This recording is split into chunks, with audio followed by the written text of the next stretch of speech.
While workers in most industries are typically counting down until their retirement, that's not always the case in Hollywood. It's not uncommon to see octogenarian filmmakers like Martin Scorsese, 82, Ridley Scott, 87 and Clint Eastwood, 95 still active, or actors like 94-year-old June Squibb who starred in an action movie last year.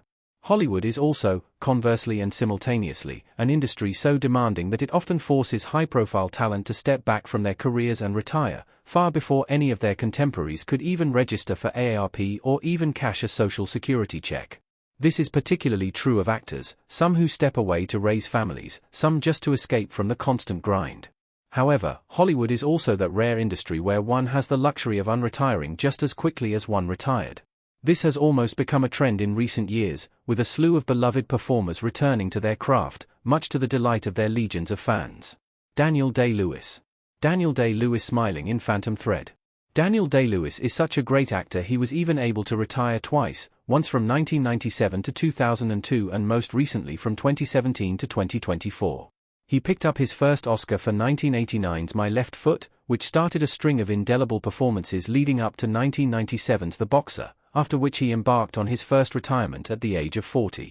He moved to Florence, Italy and became a shoemaker's apprentice for several years, before he was lured back on set by Martin Scorsese for 2002's Gangs of New York.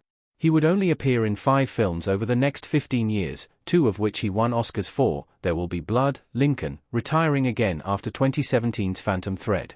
7 years later, it was his son, filmmaker Ronan Day-Lewis, who was able to coax the 3-time Oscar winner out of retirement for his new film Amen 1, which arrives in theaters October 10th. Now that he's at a legit retirement age at 68, it remains unclear if that film will feature the final performance of Daniel Day-Lewis. Cameron Diaz. Cameron Diaz is smiling in Back in Action. Cameron Diaz was showing no outward signs of slowing down after starring in the 2014 adaptation of the hit musical Annie, but it would take another 11 years to see her return to acting in this year's aptly titled Back in Action. While she never formally announced her retirement after Annie, she first broached the subject in 2017. She appeared at an event for Gwyneth Paltrow's Goop brand that she felt the need to make myself whole at 41, after a 2-decade career. Diaz also tied the knot with Good Charlotte singer Joel Madden in 2015 and raised their 2 children, while also keeping busy in other avenues, including launching the organic wine brand Ava line in 2020. It seems Back in Action was just the beginning of Cameron Diaz's career renaissance. She also has Outcome with Keanu Reeves and director Jonah Hill, and she's returning as Fiona in Shrek 5. Rick Moranis. Rick Moranis Spaceballs. Rick Moranis strung together a series of enviable hits in the 1980s and early 1990s, but he stepped away from showbiz for family reasons as well. The actor became a widow in 1991 when his wife, makeup designer Anne Belsky, passed away from cancer. After 1997's Honey, We Shrunk Ourselves, Moranis stepped away to raise his 2 children, but he didn't fully retire. The actor didn't fully retire, though, instead pivoting to far less demanding voiceover work, including voicing Rut in the animated Brother Bear movies. He also released the 2005 comedy album The Agoraphobic Cowboy, and reprised his beloved role as Doug McKenzie alongside Dave Thomas Bob McKenzie in the 2007 special, The Bob and Doug McKenzie 2-4 Anniversary.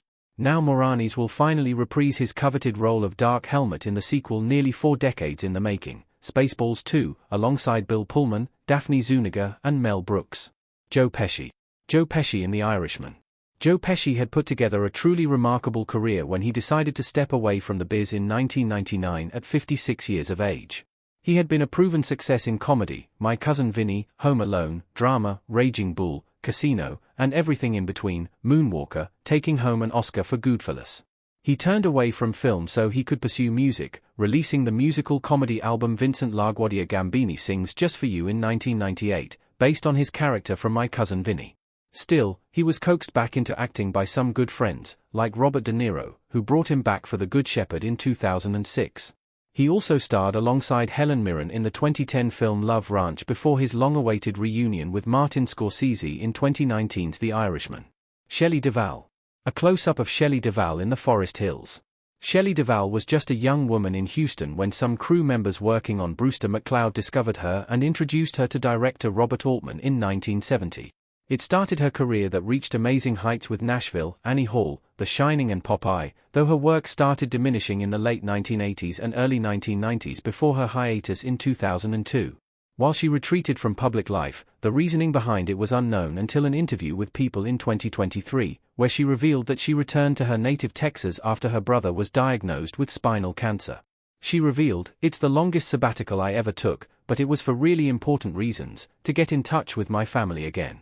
She returned to the silver screen for the first time in more than 2 decades with the 2023 indie film The Forest Hills, though it would be her last role. Shelley Duvall passed away in July 2024 due to complications from diabetes at 75 years of age. Ke Huy Quan. Ke Huy Quan as a blooded Marvin glaring in Love Hurts. There aren't many actors whose first 2 roles as a child were iconic 1980s classics, but Ke Huy Quan can make that claim. He made his feature film debut as Short Round, the diminutive sidekick to Harrison Ford's title character in 1984's Indiana Jones and the Temple of Doom. Just 1 year later, he played Data in the 1985 classic The Goonies.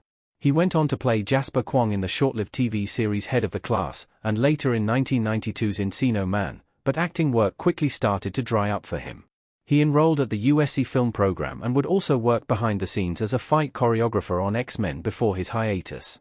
After the success of Crazy Rich Asians, he was inspired to give acting a shot again, culminating in his role in 2022's Everything Everywhere All at Once, where he won his first Oscar. Hayden Panettiere.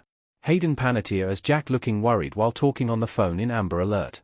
While the actress never officially retired from acting, she did take a 4-year break. While she started acting as a child, she truly broke out with her role in the NBC series Heroes, where she played the pivotal cheerleader Claire Bennett. She went on to star in films like I Love You, Beth Cooper and the ABC drama series Nashville. After Nashville went off the air in 2018, she took a break from acting, which ultimately lasted 4 years, though she had no idea it would last that long. "I had taken 4 years off. Didn't know or plan to, but that's just the way it panned out. And I desperately needed it," Panettiere, 35, told Us Weekly in April.